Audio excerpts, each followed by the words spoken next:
உயர்த்தி ஒரு விசை கூட ஹalleluya. நாகும் தீர்க்க தரிசன புஸ்தகம் 1வது அதிகாரம். நாகும் தீர்க்க தரிசன புஸ்தகம் 1வது அதிகாரம் அதனுடைய 12வது வசனத்தை வாசிக்க கேட்கலாம். நாகும் 1:12. கர்த்தர் சொல்லுகிறது என்னவென்றால், அவர்கள் சம்பூர்ணம் அடைந்து அநேகராய் இருந்தாலும் அறுப்புண்டு போவார்கள், அவன் ஒழிந்து போவான். உன்னை நான் சிறுமைப்படுத்தினேன், உன்னை நான் சிறுமைப்படுத்தினேன், இனி உன்னை சிறுமைப்படுத்தாதிருப்பேன். கரங்களை உயர்த்தி ஹalleluya. இந்த மாதம் கர்த்தர் இந்த வார்த்தையை கிருபையாய் எடுத்து வாக்குத்தத்தமாய் நமக்கு தந்தார். உன்னை நான் சிறுமைப்படுத்தினேன், உன்னை நான் சிறுமைப்படுத்தினேன். சிறுமைப்படுத்துதல் என்பது தாழ்ந்து போக பண்ணுதல் அல்லது விரோதி கையில் ஒப்பு கொடுத்தல், சத்ருவின் கையை ஓங்க விடுதல். 66வது சங்கீதத்தில் சங்கீதக்காரன் சொல்லுகிறான், மனுஷரை எங்கள் தலையின் மேல ஏறி போக பண்ணினீர். இஸ்ரவேலர்கள் எகிப்தியர் கையில் ஒப்பு கொடுக்கப்பட்டது போல சிறுமைப்படுத்தினேன். இனி எல்லாரும் சத்தமா சொல்லுங்க, இனி சிறுமைப்படுத்தாதிருப்பேன். இந்த சிறுமைப்படுத்தினேன் என்ற வார்த்தைக்கு இன்னொரு மொழிபெயர்ப்பில் கொடுக்கப்பட்ட அர்த்தத்தை சொல்லுகிறேன். உன்னை நான் தண்டித்தேன். I have punished you before. உன்னை நான் தண்டித்தேன். But I will not punish you again. இனி உன்னை தண்டிக்க மாட்டேன். தேவன் தம்முடைய ஜனத்தை தண்டிப்பது என்பது தற்காலிகமானது. நிரந்தரமான ஆசீர்வாதத்தை, நித்தியமான ஆசீர்வாதங்களை தேவ பிள்ளைகள் சுதந்திரிக்க வேண்டும் என்பதற்காக தற்காலிகமாய் தேவன் தம்முடைய ஜனத்தை தண்டிக்கிறார். யோபுவுக்கு நண்பர்களில் ஒருவன் சொன்ன வார்த்தை, தேவன் தண்டிக்கிற மனுஷன் பாக்கியவான். இந்த கிருபையின் காலத்திலே தேவன் யாரை சிட்சிக்கிறாரோ அவர்கள் பாக்கியவான்கள்.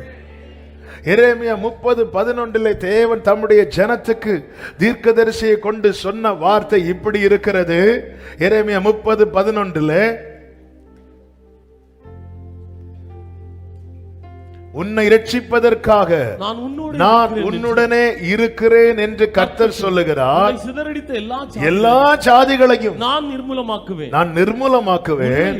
உன்னையோ நான் நிர்மூலமாக்காமலும் முற்றிலும் தண்டியாமல் விடாமலும் மட்டாய் தண்டிப்பேன். தண்டிக்காமல விட மாட்டேன். அல்லேலூயா. ஆனா நான் உன்னை தண்டிக்கிறது உன்னை நிர்மூலமாக்குவதற்காக அல்ல, நீ நிர்மூலமாக கூடாது என்பதற்காக. ஹல்லேலூயா. அப்பா பிள்ளையை அடிக்கிறது அழிக்கிறதுக்கா, ஆக்குறதுக்கா? ஆமா. நான் உன்னை சிதறடிச்சான் பாரு சத்துரு, உன்னை கஷ்டப்படுத்தினான் பாரு, அவனை நான் இல்லாமக்கு, அவனை நிர்மூலமாக்குவேங்கிறார். சத்ருவை தேவன் அடிக்க கை நீட்டுறது அவனை நிர்மூலமாக்க, பிள்ளைகளை அடிக்க தேவன் கை நீட்டுவது அவர்கள் நிர்மூலமாகாதிருக்க. எனவேதான் எரேமியா இப்படி ஜெபிக்கிறான். 10வது அதிகாரம் அதனுடைய 24வது வசனத்திலே, கர்த்தாவே என்னை தண்டியும். ஆனாலும் அந்த தண்டியும் என்கிற வார்த்தைக்கு ஆங்கிலத்தில் எப்படி கொடுக்கப்பட்டிருக்கிறது தெரியுமா? ஓ லார்ட் கரெக்ட் மீ, என்ன கரெக்ட் பண்ணுங்கப்பா. தேவன் யாரை சிட்சிக்கிறாரோ அவர்களை என்ன பண்ணுகிறார்? சொல்லுங்க, கரெக்ட். நம்ம அவர்கிட்ட ஆசீர்வாதத்தை கலெக்ட் பண்ணதான் வந்திருக்கிறோம். ஹல்லேலூயா. ஆண்டவரே என்ன கரெக்ட் பண்ணுங்க ஆண்டவரே, ஆண்டவரே. ஆனாலும் நான் அவமாய் போகாதபடிக்கு உம்முடைய கோபத்தினால் அல்ல, மட்டாய் லைட்டா அந்த ஜட்ஜ்மெண்ட் டேல நீங்க வெளிப்படுத்துவீங்க தெரியுமா ஒரு தண்டனை. அப்படி வேண்டாம், அப்படி வேண்டாம். ஜட்ஜ்மெண்ட் டேல நான் காக்கப்பட என்னை இப்ப லைட்டா தண்டிங்க ஆண்டவரே, என்னை கரெக்ட் பண்ணுங்கப்பா. ஆண்டவர் ஏதாவது கிளைகள் நறுக்கப்பட வேண்டியிருந்தா நறுக்குங்க ஆண்டவரே, களைகள் பிடுங்கப்பட வேண்டியிருந்தா பிடுங்குங்க ஆண்டவரே. ஹல்லேலூயா. என்ன ஒரு ஜெபம்! என்னைக்காவது இப்படி ஜெபம் பண்ணி இருக்கிறோமா? ஆமென். என்னை தண்டியும். ஓ லார்ட் கரெக்ட் மீ. நம்ம ஏன் ஜெபம் பண்ண மாட்டேங்கிறோம்னா நம்ம மனசுல நம்ம கரெக்டா இருக்கிறோம்னு ஒரு நினைப்போம். நான் கரெக்டா தான் இருக்கிறேன், நான் சரியா தான் இருக்கிறேன். இப்படி சொல்லுகிறவர்களிடத்தில் கொஞ்சம் விலகி இருக்கவும். நாம் சொல்லாதபடிக்கு தெரியாது. யோபு சொல்றார், நான் நீதிமானா இருக்கிறதுனால நான் அவர்கிட்ட கேட்கல, நான் இரக்கத்தை கேட்கிறேன். ஆண்டவரே எனக்கு கரெக்ட் பண்ணுங்க. தாவீது விட்டு கொடுக்கிறார். வேதனை உண்டாக்கும் வழி என்னிடத்தில் உண்டோ என்று பார்த்து கரெக்ட் மீ. தாவீதை கர்த்தர் உபத்திரவப்படுத்தினார், தண்டித்தார். அத தாவீது எப்படி சொல்லுகிறார்? நான் உபத்திரவப்பட்டது எனக்கு நல்லது, நல்லது. ஹல்லேலூயா. கடந்த ஆண்டு அநேகரை ஆசீர்வதித்தார், ஆனா சிலரை போட்டு அடிச்சார். அதாவது தேவ சமூகத்தில் நிக்கிற கூட்டத்தை பார்த்து யோவான் கேட்கிறான் தூதனிடத்தில், இது யாரு அப்படின்னு. அப்ப தூதன் சொல்ல வார்த்தை என்ன தெரியுமா? இவர்கள் ஆட்டுக்குட்டியின் ரத்தத்தினாலே தொய்த்து வெளுத்தவர்கள். போட்டு துவன்னு தோய்க்கிறார். ஆட்டுக்குட்டியின் ரத்தத்தினாலே நல்ல வெள்ளை வெள்ளைன்னு வந்திருக்கிறீங்க. தொய்த்து வெளுத்த வந்திருக்கிறவங்களையும் தெரியும். சும்மா லைட்ட இப்படி தண்ணியில காட்டிட்டு போட்டு வந்தவங்களையும் தெரியும். துணியை போட்டு கல்ல அடிக்கிறது கிழிக்கிறதுக்கு இல்ல, அதை இன்னும் யூஸ் பண்றதுக்கு. ஆமே. ஆண்டவரே மெதுவா சோப்பு இப்படி போட்டு அப்படியே தண்ணில முக்கி அப்படியே எடுத்துருங்க ஆண்டவரே. ஹல்லேலூயா. ஆட்டுக்குட்டியின் ரத்தத்தாலே ஆண்டவரே என்னை தண்டியும். கோபத்தினால் அல்ல, கோபத்தில் அடிச்சிட்டாரு. அந்த ஜட்ஜ்மெண்ட் டேல அவர் வெளிப்படுத்துகிற அந்த கோபம். அதனாலதான் பைபிள் கர்த்தருடைய நாளை விரும்புகிறவருக்கு ஐயோன் இருக்கு. இன்னைக்கு அவர் வெளிப்படுத்துகிற கோபம் என்பது தயையோடு தயையும் கலந்த கோபம். இன்னைக்கு அவர் வெளிப்படுத்துகிற கோபம் என்பது அப்பா பிள்ளைகிட்ட வெளிப்படுத்துகிற கோபம். அன்னைக்கு வெளிப்படுகிற கோபம் என்பது நியாயாதிபதியின் இடத்தில் வெளிப்படுகிற கோபம். அவ்வளவுதான். ராஜாவுக்கு முகம் மாறினது, மாமான் முகம் மூடப்பட்டது. இதான் ராஜாவின் கோபம், ராஜாவின் உக்கிரம். அதற்கு நான் தப்பும்படியாக கர்த்தர் சொல்ற, உன்னை நான் தண்டித்தேன். ஹல்லேலூயா. கிருபை நாள்ல கம்பு அடி யாருக்கு விழுன்னா பிள்ளைகளுக்கு தான் விழும். புலம்பலின் புஸ்தகம் 4வது அதிகாரம் அதனுடைய 22வது வசனத்திலே இப்படி சொல்லப்பட்டிருக்கிறது, சீயோன் குமாரத்தியே, உன் அக்கிரமத்துக்கு வரும் தண்டனை தீர்ந்தது. 4:22. சீயோன் குமாரத்தியே, உன் அக்கிரமத்துக்கு வரும் தண்டனை தீர்ந்தது. அவர் இனி உன்னை அப்புறம் சிறைப்பட்டு போக விடமாட்டார். ஏதோம் குமாரத்தியே, உன் அக்கிரமத்தை அவர் விசாரிப்பார், உன் பாவங்களை. கர்த்தர் தெரிந்தெடுத்தது யார, வெறுத்தது யார? ஏதோம்னா ஏசா. ஏசாவின் பெயர் தான் என்ன? ஏதோம். ஏசாவின் வம்சம். கர்த்தர் யாரை வெறுத்திருக்கிறார்? யாக்கோபை நான் சிநேகித்திருக்கிறேன், ஏசாவையோ வெறுத்திருக்கிறேங்கிறார். கர்த்தர் விரும்பி எதை தெரிந்தெடுத்திருக்கிறார்? சீயோனை. அடி யாருக்கு முதல்ல உள்ளது? அவங்க எல்லாம் நல்லா தான் ஆண்டவர் இருக்கிறாங்க. அதாவது சீயோனை தட்டி தட்டி தட்டி தட்டி, உன் அக்கிரமத்துக்கு வரும் தண்டனை தீர்ந்தது. அப்போ சீயோன் அவர் கரெக்ட் பண்ணும்போது, சீயோனை தண்டிக்கும் போது ஏதோமோ தொடவே இல்லை. இதுதான் ஆசாபின் புலம்பல். துன்மார்க்கருடைய வாழ்க்கையை பார்க்கும்போது எனக்கு பொறாம வந்துச்சு. அவன் தேவன் எங்கன்னு கேட்கிறான், தேவன் யாருன்னு கேட்கிறான். அவனுக்கு ஒரு பிரச்சனை இல்லை. ஆனா நாள்தோறும் உங்களை தேடுறேன்னா, நாள்தோறும் வாதிக்கப்பட்டும் காலைதோறும் தண்டிக்கப்பட்டும் இருக்கிறேன். நான் காரியம் அறியாத மூடனை போல உமக்கு முன்பாக மிருகம் போல இருந்தேன். நான் ஆராதிக்கிறேனா இல்லையா பாப்போம். என்ன பாட்டு பாடணும் நான் ஏன் ஆண்டவர் யாருன்னு கேட்கிறவங்க நல்லா இருக்கிறாங்க. நான் இப்படி உங்க சமூகத்தில் இருந்து விழுந்து கிடந்தோம். திரும்பின அடி, நின்ன அடி, உக்காந்த அடி, எப்பக்கம் மத்தளத்துக்கு 2 பக்கம் தான் அடி. எனக்கு சுத்தி சுத்தி அடி வருது. நான் இனி பார்க்கணும், நான் காரியம் அறியாத. ஹல்லேலூயா. 1 பேதுரு 4:17 சொல்லப்பட்டிருக்கிறது, நியாய தீர்ப்பு தேவனுடைய வீட்டிலே துவங்கும் காலமாயிருக்கிறது.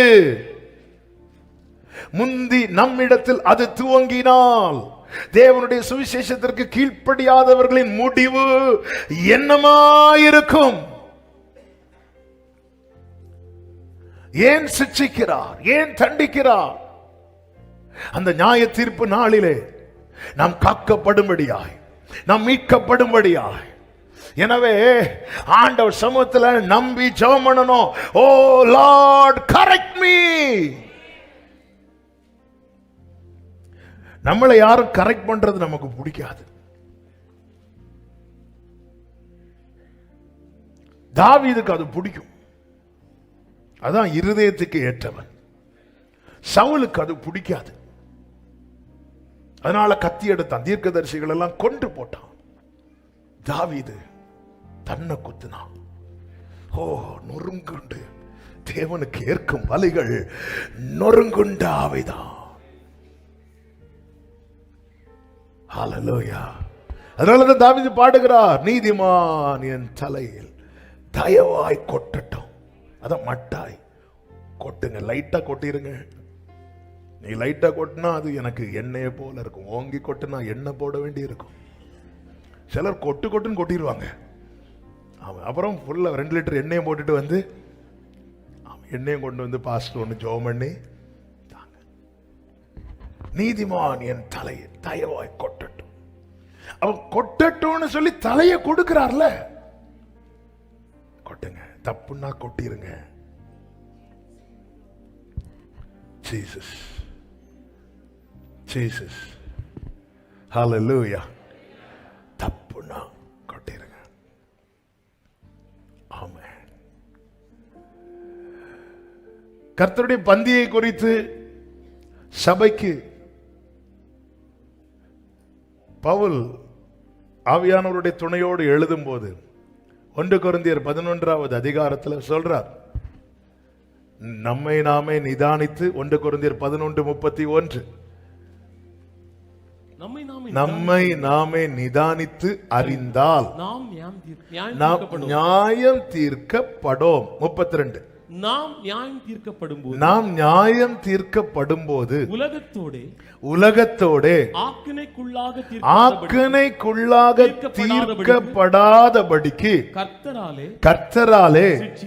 அதனாலதான் நியாய தீர்ப்பு தேவனுடைய வீட்டில் முந்தி துவங்குகிறது. நாம தானங்க அவருடைய வீடு. மற்றவர்கள் ஆண்டவர் அப்படி விட்டுறார். ரோமர் 9:23 சொல்லப்பட்டிருக்கிறது, அழிவுக்கு எத்தனமாக்கப்பட்ட கோபாக்கினை பாத்திரங்கள் மேல் அவர் பொறுமையா இருந்தா உனக்கு என்னன்னு கேட்கிறார் ஆண்டவர். அவனை நீங்க கண்டுக்கவே மாட்டேங்கிறீங்கன்னா ஆண்டவர் ஜட்ஜ்மெண்ட்டுக்கு வச்சுட்டாருன்னு அர்த்தம். நான் எவ்வளவு பாவம் பண்ணாலும் என் ஆண்டவர் கண்டுக்கவே இல்லைன்னா நான் ரொம்ப ஆபத்தான நிலையிலே இருக்கிறேன். நான் மிகவும் மோசமான நிலையில் இருக்கிறேன் என்று அர்த்தம். நான் பாவம் பண்ணுவேன், எவ்வளவு பாவம் பண்ணாலும் நான் ஆண்டவர் என்ன என்ன ஏன்னு கூட கேட்கலன்னா நான் ரொம்ப மோசமான நிலையில் இருக்கிறேன். அழிவுக்கு எத்தனமாக்கப்பட்ட கோபாக்கினை பாத்திரங்கள் மேல் அவர் மிகவும் நீடிய சாந்தத்தோடு பொறுமையோடு இருந்தாரானால் உனக்கென்ன என்று மகிமையின் ஐஸ்வர்யத்தை தெரியப்படுத்தும்படி தெரிந்தெடுக்கப்பட்ட மகிமைக்கு எத்தனமாக்கின கிருபா பாத்திரங்களை பார்த்து கேட்கிறார். ஆண்டவர் அவனை பாருங்க, ஆண்டவர் அடி உனக்கென்ன, நீயே டிசைட் பண்ணிக்கோ. அந்த உன்னை நான் தொடவே கூடாதுன்னா நீ அழிவுக்கு எத்தனமாக்கப்பட்ட பாத்திரமா இருக்கணும். நீ கிருபையின் பாத்திரம்னா நான் உன்னை தொடுவேன், நான் உன்னை சிட்சிப்பேன், நான் உன்னை தண்டிப்பேன். அதனாலதான் எரேமியா ஜெபம் பண்றார், கர்த்தாவே என்னை தண்டியும், நான் அவமாய் போகாதபடிக்கு அல்ல மட்டாய். 1 கொரிந்தியர் 11:32 என்ன சொல்லப்பட்டிருக்கிறது? ஒரு விஷயம் கூட அந்த வசனத்தை வாசிங்க. நாம் நியாயம் தீர்க்கப்படும் போது உலகத்தோடு அப்ப நியாய தீர்ப்பு நாள் என்பது ரொம்ப கொடூரமானது, அது பயங்கரமானது. உலகத்தை நியாயம் தீர்க்கிற ஆக்கினைக்குள்ளாக்குகிற நாள் அது. அதனாலதான் தேவன் நம்மை உலகத்தில் இருந்து பிரித்தெடுத்தார். நீங்கள் உலகத்தார் அல்ல. நாம் உலகத்தாராய் மாறும் போது கர்த்தர் சிட்சிக்கிறார், நாம் போகும்போது தண்டிக்கிறார், கரெக்ட் பண்ணுகிறார், சுத்திகரிக்கிறார். இதை விரும்பாத ஜனங்கள், இது கடினமானது என்று சொல்லி விலகி போனவர்கள் எல்லாம் இப்பொழுது எதை நோக்கி போகிறார்கள் என்றால் அந்த ஜட்ஜ்மெண்ட் டே என்பது ரொம்ப பயங்கரமானது. அவர் வெள்ளை சிங்காசனத்தில் உட்கார்ந்து இருக்கிறவர், அங்கே இரக்கத்தை பார்க்கவே முடியாது. இரக்கம் உள்ளவர்கிட்ட இரக்கமே இல்லாத ஒரு நிலையை யோசித்து பார்க்க முடியுமா? கிருபை நிறைந்த கண்களில் அக்கினியை மட்டும் பார்க்கிற ஒரு நாளை நம்மளால் நினைத்து பார்க்க கூடுமோ? ஹல்லேலூயா, ஹல்லேலூயா. கொரிந்து சபையில ஒரு துணிகரமான பாவம் செய்த ஒருவன் இருந்தான். 1 கொரிந்தியர் 5வது அதிகாரம் அதனுடைய 1வது வசனத்திலே சொல்லப்பட்டிருக்கிறது, உங்களுக்குள்ளே விபச்சாரம் உண்டென்று பிரசித்தமாய் சொல்லப்படுகிறதே.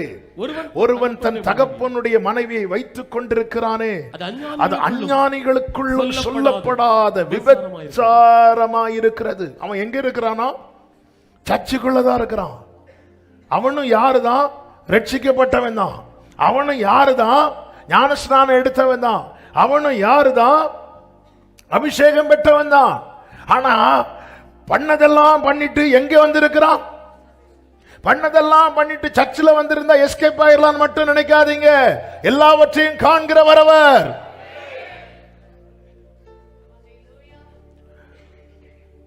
மூன்று பகுதி தண்ணீராலும் ஒரு பகுதி நிலைத்தாலும் நிலப்பரப்புனாலும் சூழ்ந்திருப்பது உலகம் மாதிரி கொஞ்சம் சைடுல மட்டும் ஆமேன் வருது. எல்லாரும் ஆமேன் சொல்லுங்க. உடனே பவுல் என்ன செய்யறார் பாருங்க. அதனுடைய 5வது வசனத்தை வாசியுங்கள்.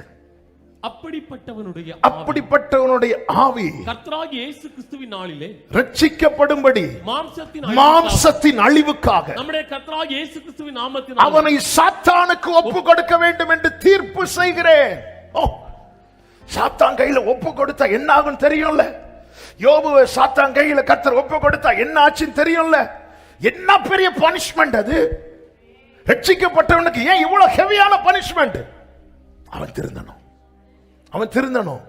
ஏன் ஆண்டவரே, இந்த பூமியில நல்லா வாழ்ந்துட்டு இருக்கும் போது இவ்வளவு பெரிய பனிஷ்மெண்ட் எதுக்கு ஆண்டவரே? கிறிஸ்துவின் நாளில் அவன் காக்கப்படணும். ஏன்னா கிரயம் கொடுத்தது அவர்.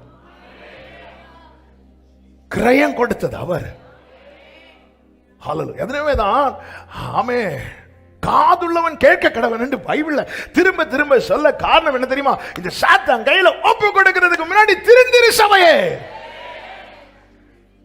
ஒப்பு கொடுத்துட்டான். நம்ம தெரியும்ல, பைபிள்ல தான் எல்லாமே சொல்லப்பட்டிருக்கிறது. எல்லாமே நாம எல்லாம் செஞ்சுட்டு கால் போன போக்கிலும் மனம் போன போக்கிலும் வாழ்ந்துட்டு தேவனுக்கு பிரியம் இல்லாத தேவன் அருவருக்கிறவைகளை செய்துவிட்டு அது நான் ஒன்ஸ் ரட்சிக்கப்பட்டுட்டேன் அவ்வளவுதான். இல்ல, அந்த இடத்துல இவன் அன்னைக்கு இவன் காக்கப்படணும்னா இன்னைக்கு வேற ஆப்ஷன் இல்லை. நான் எத்தனையோ சான்ஸ் கொடுத்துட்டேன். அவன் விடமாட்டேங்கிறான். தீர்ப்பு எழுதப்படுகிறது சாத்தான்ட்ட. பழைய ஏற்பாட்டில் எகிப்தின் கையிலே ஜனம் கொடுக்கப்பட்டது, பாபிலோனின் கையிலே ஜனம் கொடுக்கப்பட்டது. புதிய ஏற்பாட்டில் சாத்தான் கையில. அவ்வளவுதான். அதன் பிறகு நரகத்தை அவன் வாழும் ஒவ்வொரு நாளும் அனுபவிப்பான். வேறு வழியில் என் ஜனமாகிய குமாரத்தியை வேறு எந்த பிரகாரம் நடத்துவேன்? இந்த தண்டனை என்பது ஹெவியான பனிஷ்மெண்ட். இது கர்த்தர் யார் கையில கொடுக்கிறாரு? சாத்தான் கையில. எனவேதான் அவர் சிக்ஷிக்கும் போது, அவர் கடிந்து கொள்ளும் போது சோர்ந்து போயிடாத. ஹல்லேலூயா, ஹல்லேலூயா. இன்னைக்கு கொஞ்சம் ஹெவியா இருக்கும். ஆவியானவர் பேச சொன்னதை பேசிட்டு இருக்கிறேன். ஆமென். ஏன் ஆண்டவரே இவ்வளவு அடி மேல அடி? ஏன் ஆண்டவரே? உங்கள் வாழ்க்கையை சீர்தூக்கி பாருங்கள், உங்கள் வாழ்க்கையை சீர்தூக்கி பாருங்கள்.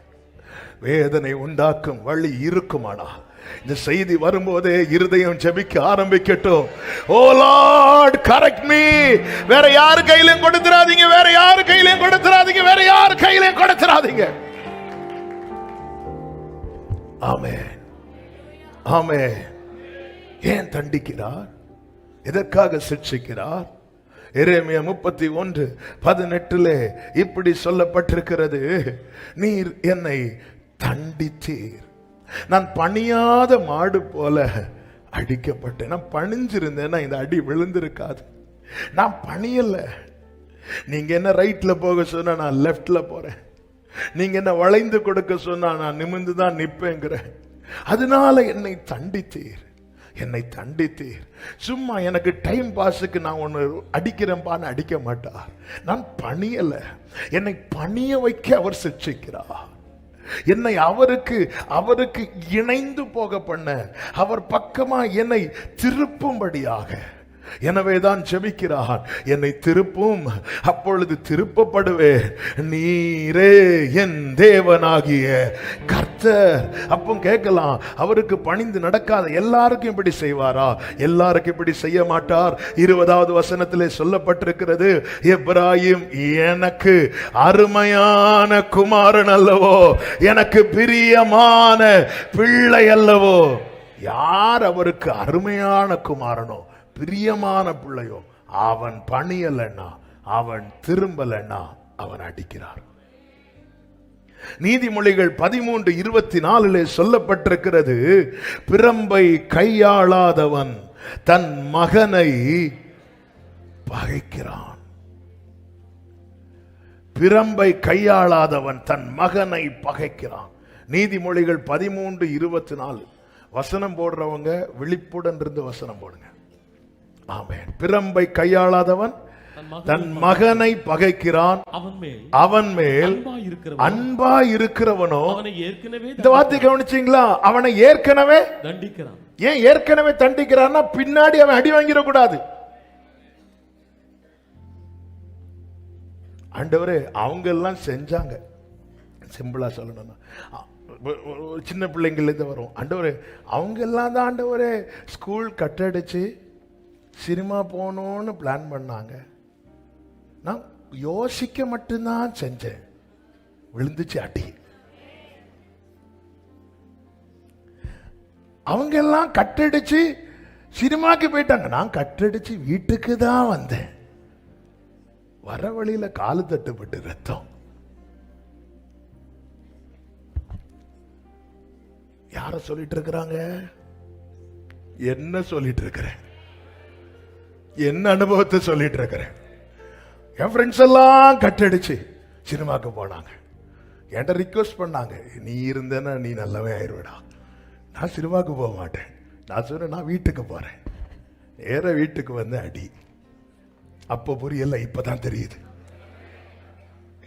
அவன் ஏற்கனவே அன்பா இருக்கிறவன், தேவன் என் மேல வச்ச அன்பின் அடையாளத்தில் ஒன்று எனக்கு தர்ற அடி. என பின்னாடி தண்டிக்கப்படுற லிஸ்ட்ல என்ன அவர் பார்க்க கூடாது, சபையை ஒன்னு அவர் பார்க்க கூடாது. சிலருக்கெல்லாம் போன வருஷம் ஏன் இப்படி அடி விழுது? கிறிஸ்துவை நாளில், அந்த மகிமை நாளில், மகிமை நாளில், ஹல்லேலூயா ஹல்லேலூயா, மகிமையில் இயேசுவை தரிசிக்கும் நேரத்தில் அந்த நல்ல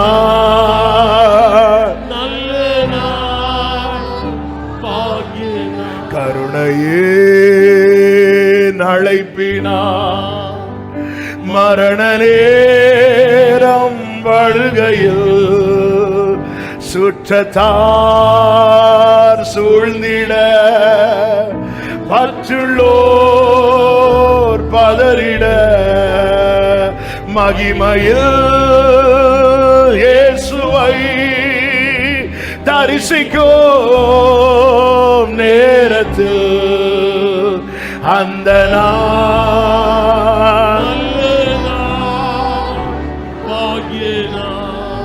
ஆண்டவரே நான் வேண்டாம், ஆண்டவரே என்ன அடிக்கிறீங்க, அன்னைக்கு நீ என் கூட இருக்கணும், நான் உன்னை அடிக்கிறேன்பா. ஹல்லேலூயா. பிரம்பை கையாளாதவன் தன் மகனை பகைக்கிறான். வாழ்க்கையில ஒவ்வொரு சின்ன சின்ன காரியத்துக்கு கூட நான் நாள்தோறும் வாதிக்கப்பட்டு காலைதோறும் தண்டிக்கப்பட்டும் இருக்கிறேன். நான் உன்னை பகைக்கலைங்கிறார், நான் உன்னை நேசிக்கிறேன். ஹல்லேலூயா. அவன் மேல் அன்பா இருக்கிறவனோ அவனை ஏற்கனவே தண்டிக்கிறான். நாளைக்கு நியாயத்தீர்ப்பு நாள்ல ஆக்கினைக்கென்று போகிற கூட்டத்தில் அவருடைய அப்பத்தை அவருடைய ரசத்தை பானம் பண்ற அவருடைய பிள்ளைகள் என்று அடையாளம் பெற்ற நாம போயிடக்கூடாது என்பதற்காக நான் உபத்திரவப்பட்டது எனக்கு நல்லது. எனவேதான் எபிரேயர் 12:5 சொல்லப்பட்டிருக்கிறது, அவரால் நீ கடிந்து கொள்ளப்படும் போது நீ சோர்ந்து போகாத. ஆமே. அவருடைய சிற்றை அற்பமா எண்ணாத. நான் அப்படி என்ன தப்பு பண்ணிட்டேன், இவ்வளவு பெரிய தண்டனை, இது உனக்கு பெரிய தண்டனையா தெரியுது. ஆனா பெரிய தண்டனையிலிருந்து தப்பதான் கர்த்தர் இதை அனுமதித்திருக்கிறார். அல்லேலூயா. கர்த்தர் என்ன சிட்சிக்கிறார். அதான் நான் பணியாத மாடு போல இருந்தேன். நான் பணியல்ல, ஏதோ ஒரு இடத்துல நான் இருதயத்தை கடினமாக்கி கொண்டேன், ஏதோ ஒரு இடத்துல என் இருதயத்தை நான் கல்லாக்கி கொண்டேன், ஏதோ ஒரு இடத்துல ஆண்டவரை விட்டு நான் வழி விலகிட்டேன், திரும்பிட்டேன். நல்ல நம்ம இல்லைன்னு அவருக்கு வேற ஒண்ணும் கிடையாதா? ஒருத்தன் தான் என்னை விட்டு ஆளு கிடையாதுன்னா மிதித்து தள்ளிட்டு அந்த ஸ்தானத்துல நம்மளை கர்த்தர் உருவாக்கி வைத்தா. இதை மறக்கவே கூடாது. வலியோரை அகற்றினீர், தாழ்ந்தோரை உயர்த்தினீர், இதை மறக்கவே கூடாது. ஹல்லேலூயா. நம்மளை விட்ட வேற பல நேரத்தில் நமக்கு எண்ணமே அப்படிதான் இருக்கு. இல்ல இல்ல, எங்க யூதாஸ் இல்லைன்னா சீஷர்களை இன்னொருத்தனை தெரிந்தெடுத்து வச்சுட்டாங்க. மத்தியாச ஒரு சீஷனாலே முடியுது, அவன் இல்லைன்னா இவன். கர்த்தர் சர்வத்தையும் உண்டாக்குகிறவர். எத்தனை கோடி தூதர்கள் அவரை சூழ்ந்து அவருடைய ஒரு அசைவுக்காக காத்திருக்கிறார்கள் தெரியுமா? கெத்செமனே தோட்டத்தில் இயேசுவை சுத்தி 12க்கும் அதிகமான லேகியோன், 12 ஒரு லேகியோன்னா 6000 பிளஸ் 6000, 12 லேகியோனுக்கும் அதிகமான தூதர்கள் ரெட்டியா இருக்கிறாங்க. அவர் மேல கையை வச்சுட்டோம், தூதர்களுக்கு தாங்க முடியல. அவர்களுடைய எஜமான் அல்லவா, அப்படி நிக்கிறாங்க. ஆண்டவர் மட்டும் உம்முன்னு ஒரு வார்த்தை சொல்லிட்டாருன்னா அப்போதான் அதுக்கடையில ஒருத்தன் ஒரு பழம் வெட்டுற கத்தியை தூக்கிட்டு வந்துட்டு, ஓ அவர் இந்த மீன் காதை வெட்டி வெட்டி பழக்கம். நேரம் எடுத்தது எங்க வெட்டிட்டாரு? காதை. இங்க பாரு பேதுரு, உள்ளவை. நாங்க என் அப்பாட்ட கேட்டா, உனக்கு தெரியல பேதுரு, எனக்கு தெரியும். அந்த தூதர்ல ஒருத்தன் தான் கெத்செமனே தோட்டத்துல இயேசு ஜெபம் பண்ணும் போது வந்து பலப்படுத்துறான். பிதா மட்டும் உம்முன்னு சொல்லட்டும், நாங்க இருக்கிறோம், எல்லாம் இருக்கிறாங்க. அவன் என் அப்பாக்கு அது பிடிச்சிருக்கு. அவன் தமக்கு முன் வைக்கப்பட்டிருந்த சந்தோஷத்தின் பொருட்டு அவமானத்தை எண்ணாமல் சிலுவையை சகித்தார். ஹல்லேலூயா, ஹல்லேலூயா. என்ன அவர் இவங்களும் சோட்டால வந்துட்டாங்க ராத்திரி. ஆமே, தூதர்கள்லாம் ஒரு லேகியோன்னா 6000, 12 லேகியோனுக்கு அதிகமானன்னா இப்ப ஃபுல்லா எடுத்து கால்குலேட்டர், ஒன்னும் கூட 2 அடிக்கிறது கூட கால்குலேட்டர், அது 2 தடவை செக் பண்ணிட்டு தப்பா எழுதுறது. ஒரு தூதன் சுத்தினா எத்தனை பேர் அவுட்டு? சண்டே ஸ்கூல் செக்ரட்டரி டீச்சர்லாம் சொல்லுங்க, எத்தனை பேரு? 1,00,000 கேட்டாது சொல்லுங்க. 1,80,000. ஒரு தூதனுக்கு 1,80,000. ஓகே, அப்போ 72,000 தூதர்கள் போனா வீட்டில் போய் கணக்கு போடுங்க. நமக்கு டைம் இல்லை, பந்தி இருக்கிறது. எங்க இந்த நம்ம மொத்த ஜனத்தொகையே அந்த கணக்குக்கு பாதி தான் வரும். அதனாலதான் எனக்கு விரோதமாய் ஒரு பாளையமே இறங்கினாலும் நான் பயப்பட மாட்டேன். ஆமென், ஹல்லேலூயா. இப்ப இருந்து கணக்கு போடக்கூடாது. இப்போ கணக்கு போட்ட கணக்கு அவ்வளவு தப்பாவதாக. ஆமென். சிலருக்கு அதுல ஒரு இன்ட்ரெஸ்ட் வந்துடும். ஆமென். நீ வீட்டில் போய் கணக்கு, ஒரு தூதனுக்கு 1,80,000ன்னா 72,000. இதுக்கடையில தான் அந்த எறும்பு போற மாதிரி 4 பேர் இயேசுவை பிடிக்க வந்திருக்கிறாங்க. ஹல்லேலூயா. அந்த இடத்துல இயேசு தம்மை ஒப்பு கொடுக்கிறார். பிதாவே, என் சித்தம் அல்ல, உம் சித்தம். பிரியமான கர்த்தருடைய பிள்ளைகளே, அவர் சிட்சிக்கும் போது சோர்ந்து போகாதீங்க. அவர் என்ன சிட்சிக்கிறார் என்றாலே நான் அவருக்கு பணிந்து அவரிடத்தில் திரும்ப வேண்டும் என்பதை அவர் விரும்புகிறார். யோபுவின் புஸ்தகம் 36வது அதிகாரம் அதனுடைய 10, 11, 12 வசனங்களை நீங்கள் பார்க்கும்போது, அக்கிரமத்தை விட்டு திரும்பும்படி அவர்கள் செவியை திறந்து கடிந்து கொள்ளுகிறார்.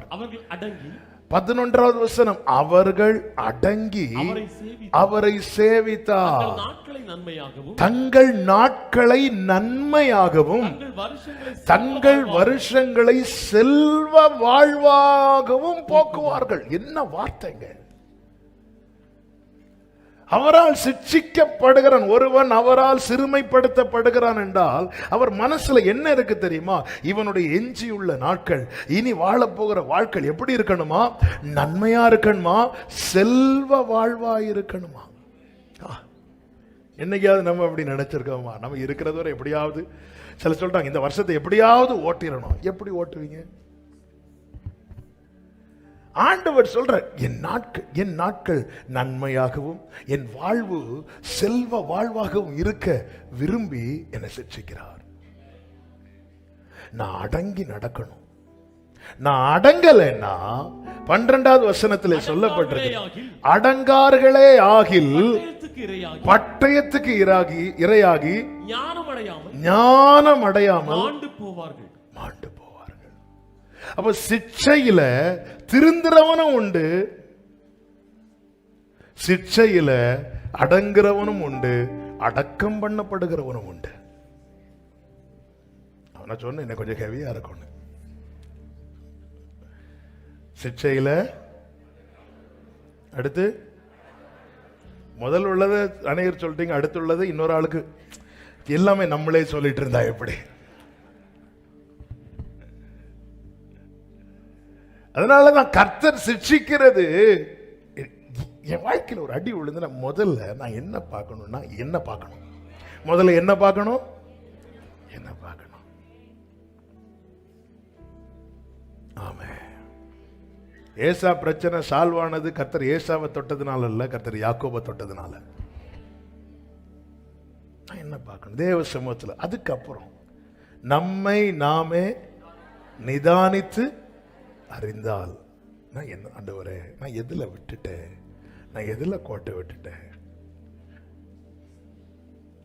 ஆண்டவர் அப்படிதானங்க சொல்லி கொடுக்கிற. தேசத்துல பஞ்சமோ கொள்ளை நோயோ இப்படிப்பட்ட காரியங்கள் வரும்போது என் நாமம் தரிக்கப்பட்ட என் ஜனங்கள் தங்களை தாழ்த்தி தங்கள் பொல்லாத வழிகள், தேசத்துல வர்றதுக்கும் நம்ம தாழ்த்துறதுக்கும் நம்ம திருந்துறதுக்கும் என்னங்க சம்பந்தம் இருக்கிறது?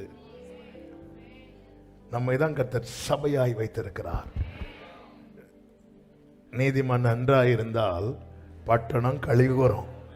நாம் இருக்கிற பட்டணம் கழிவுறலைன்னா நாம நல்லா இல்லைன்னு அர்த்தம். நம்ம நல்லா இருக்கணும், அடங்கி நடக்கணும். இதுதான் தேவன் நம்மிடத்தில் எதிர்பார்க்கிறார். எபிரேயர் 12வது அதிகாரம் அதனுடைய 10வது வசனத்திலே சொல்லப்பட்ட 9வது வசனத்திலே சொல்லப்பட்டிருக்கிறது. 9-10 வசனங்கள்ல அஞ்சியும் நம்முடைய சரீரத்தின் தகப்பன்மார்கள் நம்மை சிட்சிக்கும் போது அவர்களுக்கு நாம் அஞ்சி நடந்திருக்க நாம் பிழைக்கத்தக்கதாக ஆவிகளின் பிதாவுக்கு வெகு அதிகமாய் நடக்க வேண்டும் அல்லவா? அதிகமாய் நாம் பிழைக்கத்தக்க, நம்முடைய நாட்கள் நன்மையா இருக்க, நம்முடைய வாழ்வு செல்வ வாழ்வா இருக்க அடங்கி நடக்கணும். 10வது வசனத்திலே சொல்லப்பட்டிருக்கிறது, அவர்கள் அதாவது உலக பிரகாரமான தகப்பன்மார் தங்களுக்கு நலம் என்று தோண்டினபடி கொஞ்ச காலம் சிட்சித்தார்கள். இந்த இடத்துல இவனுக்கு ஒரு அடி கொடுக்கிறது நல்லது. தங்களுக்கு நலம் ஏன் அப்படித்தானங்க நம்ம பிள்ளைங்களை சிட்சிக்கிறது அப்படித்தானே. நமக்கு இந்த இடத்துல இல்லைன்னா இன்னைக்கு போர் அடிக்குது, இங்க வா கம்பு எடுத்துட்டு வா 2 அடி, இப்படி யாரையும் பிள்ளையை அடிக்க மாட்டோம். அதாவது பிள்ளைகளை தண்டித்து பிள்ளைகள் அழுவதை விட தண்டிக்கிற பெற்றோர் அழுவது தான் அதிகம். ஒரு தகப்பன் வந்து ஒரு நாள் ஈவினிங் வந்திருந்து என்ன உட்கார வச்சு 1 மணிக்கு ஒரே அழுக. ஏன் பிரதர் யாராவது அடிச்சாங்களா? நான் என் பிள்ளைய அடிச்சிட்டேன். பிள்ளைக்கு போன் பண்ணி கேட்டா அவன் ஜாலியா விளையாடிட்டு இருக்கிறான். இதுதான் என் ஜனமாகிய குமாரத்தினுடைய காயத்தின் நிமித்தம் நானும் காயப்பட்டிருக்கிறேன் என்று சொல்லுகிறவன். ஆமென்.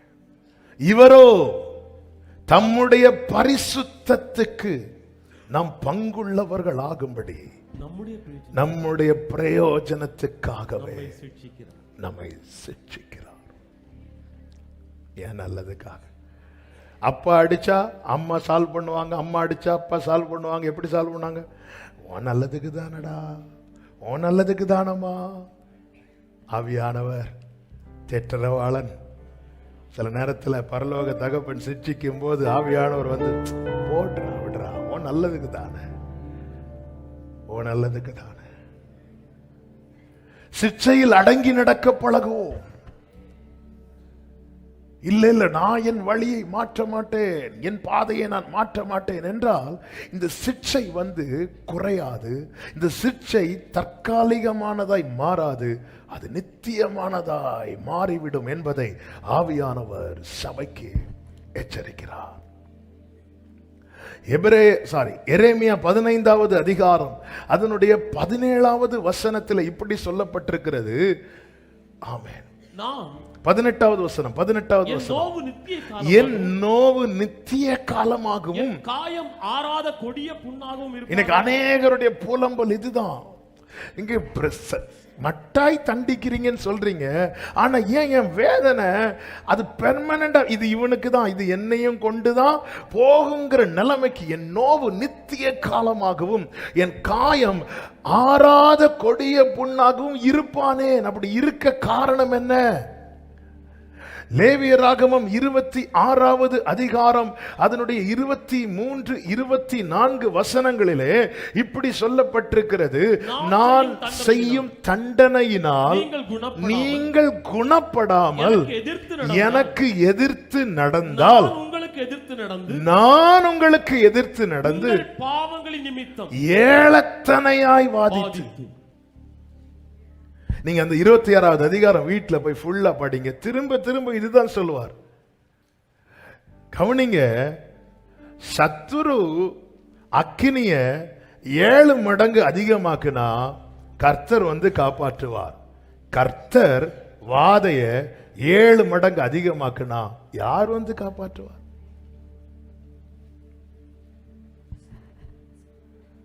என் நோவு நித்திய காலமாய் இருப்பானேன். உன்னை நான் தண்டித்தேன், ஆகில் மட்டாய் தான் தண்டித்தேன். ஆனா என் பிரச்சனை ஏன் நித்திய காலமாய் போகுது? நான் குணப்பட வேண்டிய இடத்துல இன்னும் குணப்படாமல் இருக்கிறேன். நான் மாற வேண்டிய இடத்துல இன்னும் மாறாமல் இருக்கிறேன். நான் பணிய வேண்டிய இடத்துல இன்னும் பணியாமல் இருக்கிறேன். என்னை அவர் இழக்க விரும்பாமல் கர்த்தர் என்னை கரெக்ட் பண்ணுகிறார். இப்படிதான் பழைய ஏற்பாட்டில் போயிட்டே இருக்குது. தண்டனை மேல தண்டனை ஹெவி ஆயிட்டே இருக்கு.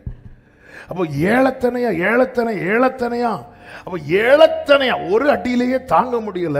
இது 7 மடங்கு என்று வரும்போது நம்முடைய பிரச்சனை எல்லாம் நித்திய பிரச்சனையா மாறிடும்.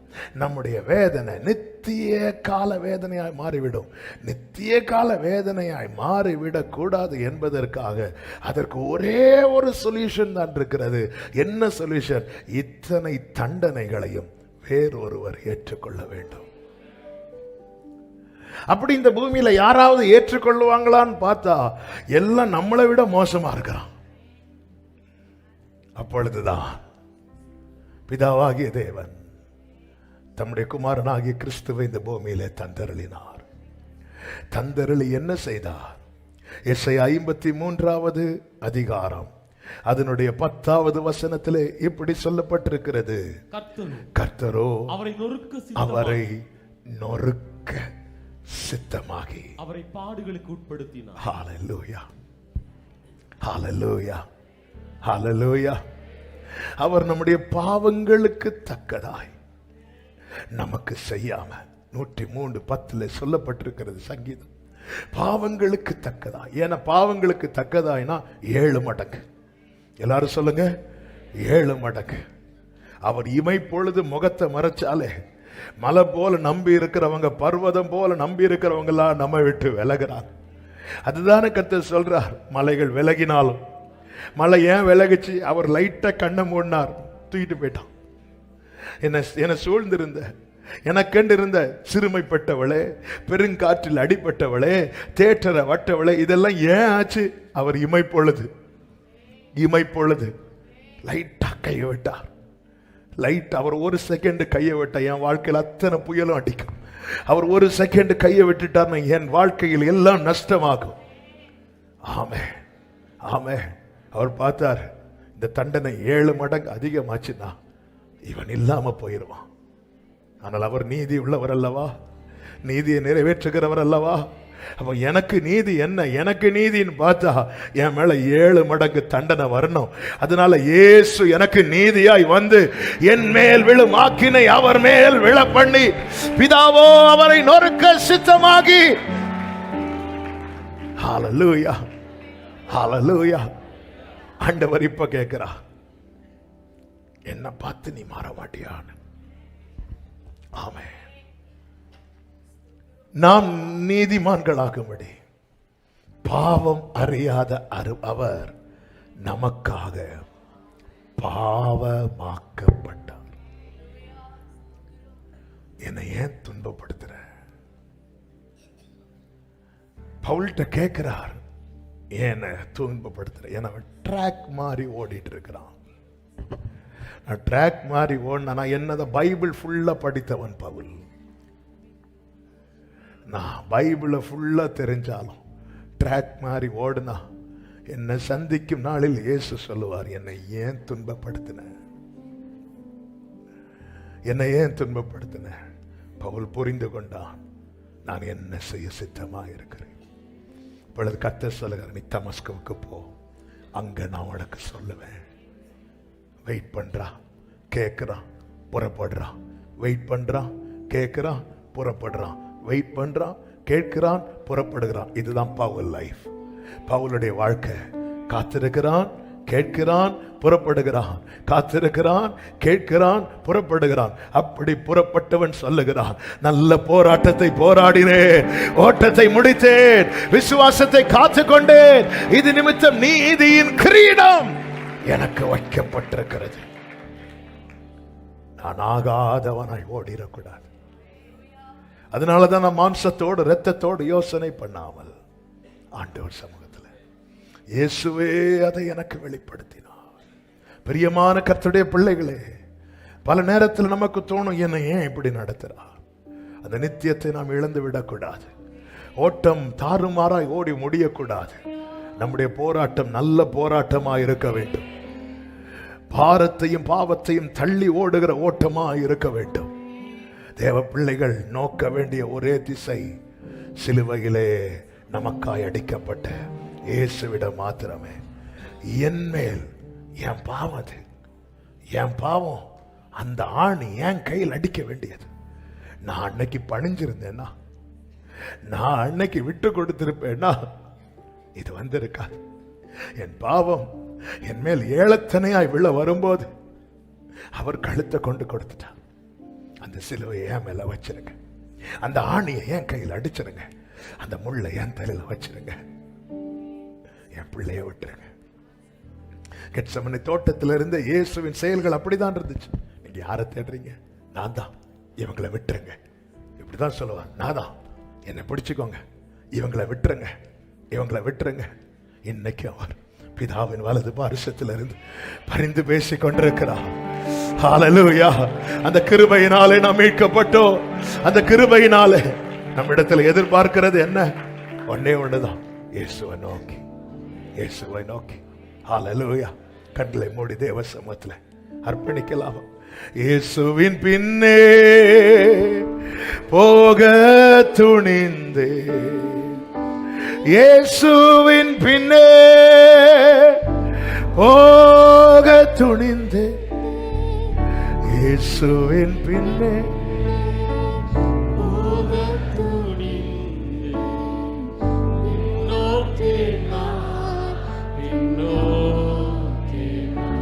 ஆண்டவரே,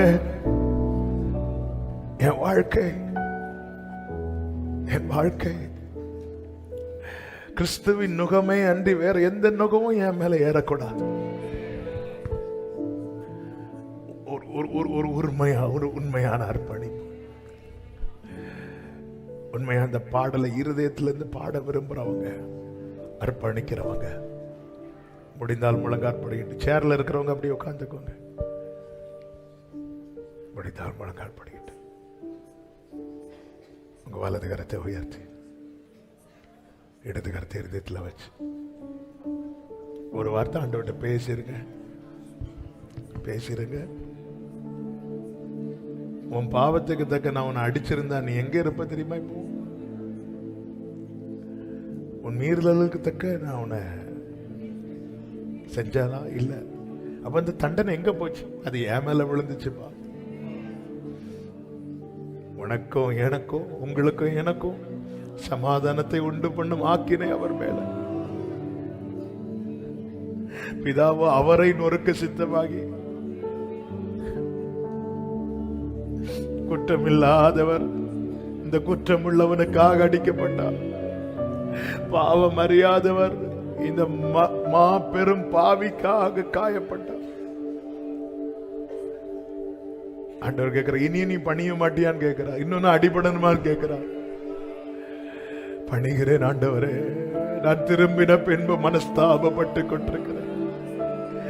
என் இள வயதில் நின்றே நான் சுமந்து வருகிறேன் என்று எபிராயர் சொல்லுகிறதை நான் நிச்சயமாய் கேட்டேன். இந்த நேரத்தில் உண்மையாய் உண்மையாய் உண்மையாய் எத்தனை பேர் சொல்றீங்க?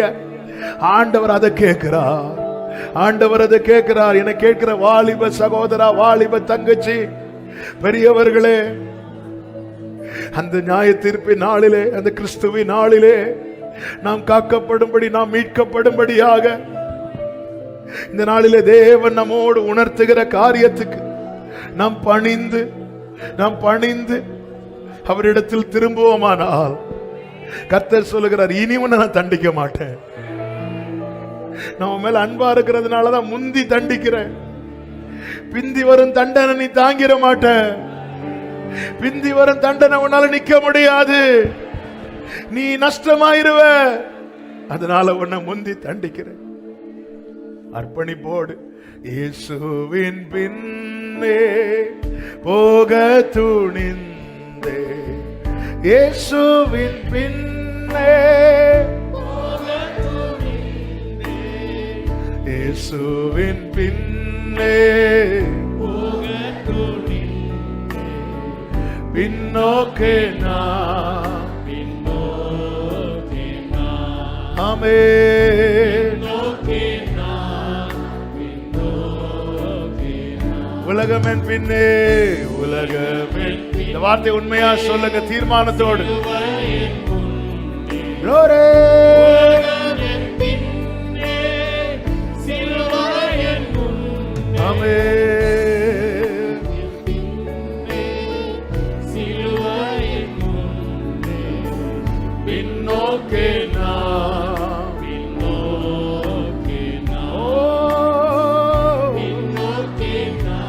ரெண்டு கரங்களை வானத்துக்கு நேராய் உயர்த்தி ஐ சரண்டரா, ஐ சரண்டரா,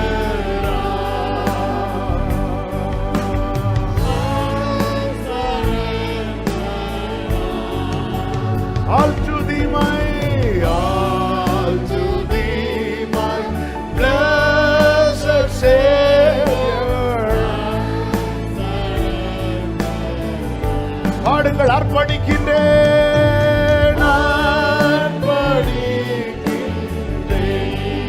என்னை முழுவதுமா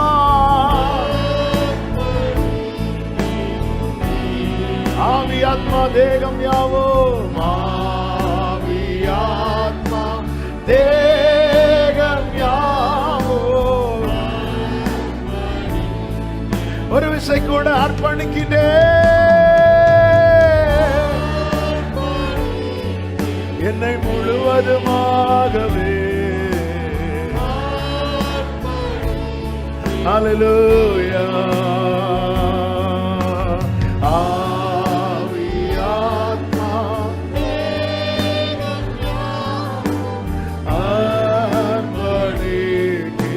அர்ப்பணிக்கின்றேன், ஆவி ஆத்மா தேகம் யாவோ,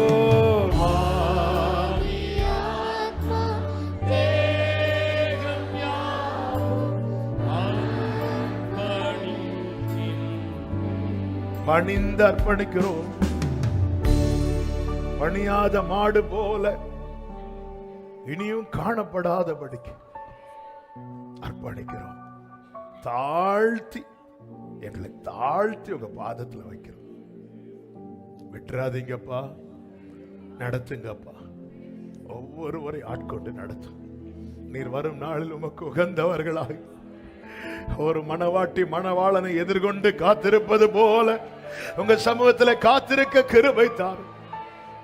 சபையை இதை மறந்துடாதீங்க. ஏளத்தனையாய் வர வேண்டிய தண்டனை எப்படி நம்ம எஸ்கேப்பா இருக்கிறோம்? அவர் வந்ததுனால. அவர் வரலன்னா அந்த தண்டனை நம்ம மேல வந்திருக்கும். நாம சோதோம் கோமராவை போல நாசமாகி போயிருந்திருப்போம். இன்னைக்கு இருக்கிறோம். இயேசுவே காரணம். கரங்களை உயர்த்தி இயேசுவே உமக்கு ஸ்தோத்திரம்னு சத்தமா சொல்லுங்க. இயேசுவே உமக்கு நன்றி அப்பா. நல்ல தகப்பனே நன்றி. அர்ப்பணிக்கிறோம். இந்த நினைவில் இந்த உணர்வில் நம்முடைய பிள்ளைகளை வைத்து காத்துக்கொள்ளும். மகிமை எல்லாம் ஒருவருக்கே செலுத்துகிறோம். இரட்சகர் இயேசு கிறிஸ்துவின் நாமத்தில் பிதாவே ஆமென். நாம் என்னபடி உட்கார்ந்து கொள்வோம். ஆமென். ஹல்லேலூயா. பந்தி எடுக்கிறவர்கள்